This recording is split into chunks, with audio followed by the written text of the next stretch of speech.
रहे हैं, जिसे आरजेडी का गढ़ कहा जाता है राघोपुर। क्या वहीं पर खेल हो गया है? क्या तेजस्वी यादव अपनी सीट नहीं बचा पाएंगे? नमस्कार, टीवी 24 नेटवर्क देख रहे हैं आप। मैं हूं आपके साथ शिखा मेहरोत्रा। बीजेपी की रणनीति से पार पा पाना हर किसी के लिए आसान नहीं होता और इसी खेल में इस बार तेजस्वी यादव भी फंसते नजर आ रहे हैं।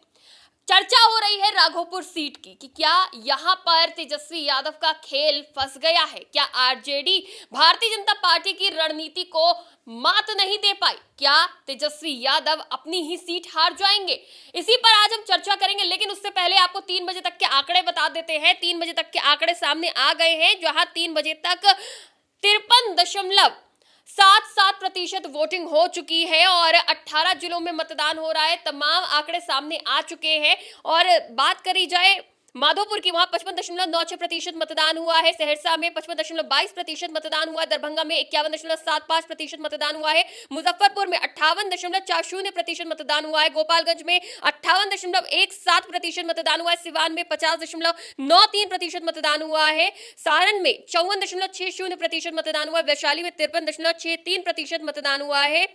समस्तीपुर में 56.35% मतदान हुआ है। साथ ही बेगूसराय में 59.82% मतदान हुआ है। खगड़िया में 54.77, मुंगेर में 52.17, लखीसराय में 57.37% मतदान हुआ है। शेखीपुरा में 49.37% मतदान हुआ है। नालंदा में 52.32%, पटना में 48.69% मतदान हुआ है।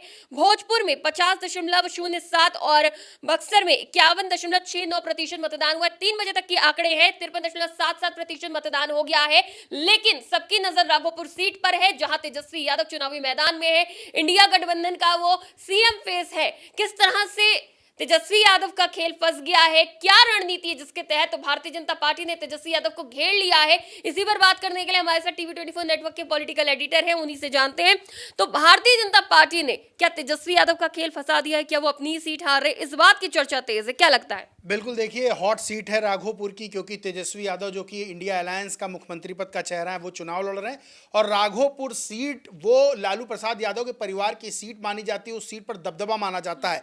लेकिन इस दबदबे को, इस पूरे कह सकते हैं, ये जो पूरा ऑरा सेट था इस सीट पे, उसको तोड़ा जा चुका है 2010 में सतीश यादव के द्वारा, जब सतीश यादव ने राबड़ी देवी को लगभग 13,000 वोटों से हरा दिया था। और वही सतीश यादव को इस बार बीजेपी ने टिकट दिया है तेजस्वी यादव के खिलाफ। यानी कि जो कैंडिडेट बीजेपी ने उतारा है, बहुत चुन के उतारा है। और सीधे तौर पर तेजस्वी यादव, जहां इस सीट पर आपको मैं जाति समीकरण बताऊं तो यहां पर यादव वोटर्स का दबदबा माना जाता है। लगभग 1.25 लाख वोटर जो है इस सीट पर यादव, यानी कि 30% के लगभग यादव वोटर्स यहां पे हैं। ऐसे में जहां तेजस्वी यादव को यादव वोटर्स का समर्थन मिलेगा, तो वहीं सतीश यादव भी यादव वोट बैंक में बड़ी सेंधमारी कर सकते हैं। अब यहां पर तेज प्रताप यादव ने भी जिस कैंडिडेट को उतारा है वो भी यादव है, प्रेम कुमार यादव। तो सीधे तौर पर कहीं ना कहीं तेजस्वी की जो राह है बड़ी मुश्किल राघोपुर सीट पर नजर आ रही है।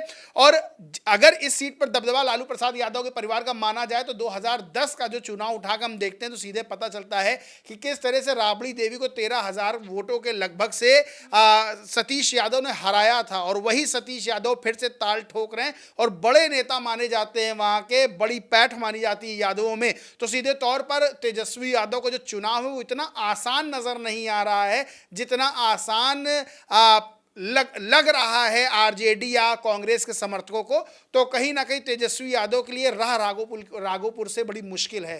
देखिए, माना जा रहा है कि इस बार आरजेडी सबसे बड़ी पार्टी बिहार में उभरेगी बनकर, और अगर यहाँ पे तेजस्वी यादव अपनी सीट हार जाते हैं तो इंडिया गठबंधन के लिए कितनी बड़ी चोट होगी?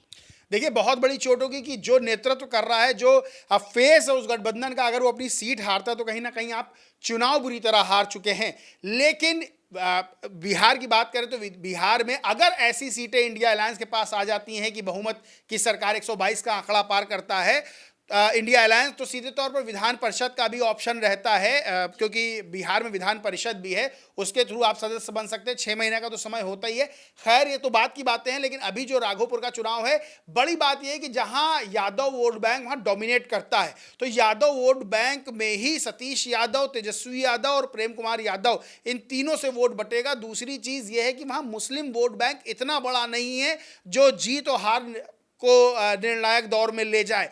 तो अगर ऐसा होता, वहाँ मुस्लिम वोट बैंक भी होता, तो ये माना जा सकता था कि इंडिया अलायंस को समर्थन मिल सकता है, बड़ा समर्थन मिल सकता है कि अगर यादव वोट बैंक में टूट होती भी है। लेकिन वहाँ पे मुस्लिम वोट बैंक इतना बड़ा नहीं, अन्य जाति राजपूतों का भी बड़ा वोट बैंक है जो कि बीजेपी के साथ जा सकता है। तो सीधे तौर पर जो राघोपुर की सीट है, जो राघोपुर से राह है तेजस्वी यादव की, वो उतनी आसान नजर नहीं आ रही है। अगर वो यहाँ पे बात करी जाए, जब हम चर्चा कर रहे हैं कि राघोपुर सीट ही तेजस्वी यादव के हाथ से जा सकती है, तो इसमें कांग्रेस की, खासतौर से राहुल गांधी की कितनी बड़ी भूमिका मानते हैं? और अगर ऐसा होता है तो भारतीय जनता पार्टी बिहार में किस तरह से अपना वर्चस्व कायम कर ले जाएगी? देखिए, आप कार चलाने वाले ड्राइवर को ही निकाल देंगे तो कार कैसे चलेगी? तेजस्वी यादव इंडिया अलायंस की जो कार है, जो गाड़ी है, उसके ड्राइवर हैं, वो वही लेके चल रहे हैं। तो सीधे तौर पर अगर बीजेपी, क्योंकि बीजेपी इससे पहले भी इस तरह के फॉर्मूले अपना चुकी है, पश्चिम बंगाल में भी अपना चुकी है, दिल्ली में भी अपना चुकी है, वो ममता बनर्जी और अरविंद केजरीवाल के सामने मजबूत कैंडिडेट उतार चुकी है। तो सीधे तौर पर यहाँ भी वही फॉर्मूला अपनाया जा रहा है और बीजेपी चाहेगी कि किसी भी तरह से तेजस्वी यादव को पटखनी दी जा सके, यानी नेतृत्वकर्ता ही को आप हरा देंगे तो वहां पर जो है एक बड़ी जीत की जो संभावनाएं होती है, गुंजाइश होती है, वो खुल जाती है। अब राहुल गांधी और कांग्रेस की बात करें तो राघोपुर सीट पर कांग्रेस और राहुल गांधी का कोई रोल नहीं है। जैसे कि मैंने बताया, लंबे समय से राबड़ी देवी, तेजस्वी यादव, लालू यादव वो जीतते रहे सीट, तो वहां कांग्रेस का ऐसा कोई रोल नहीं। साथ में है, भूमिका उनकी रही थी, प्रचार करते हुए कई सीटों पर नजर आए, लेकिन बीच में गायब हो गए, अकेला छोड़ दिया तेजस्वी यादव को। अगर साथ में सीट पर प्रचार करते तो क्या अलग हवा नहीं होती? नहीं, राहुल गांधी के प्रचार करने से, प्रचार उन्होंने 2020 के चुनाव में भी किया था। 70 सीटों पे कांग्रेस लड़ी थी, 19 ही सीट जीती थी। ज़्यादा सीटें जीत लेती, 40-45, तो तेजस्वी यादव कब का मुख्यमंत्री बन गए होते, 2020 में ही बन गए होते। तो कांग्रेस का इतना बड़ा कुछ रोल नहीं है। कुछ सीटें कांग्रेस का कुछ सीटों पर रोल रहता है, तो वहाँ वो करेगी। राघोपुर में आरजेडी को कांग्रेस की ज़रूरत नहीं, क्योंकि राघोपुर में आरजेडी का दबदबा रहा है, लालू प्रसाद यादव के परिवार का दबदबा रहा है।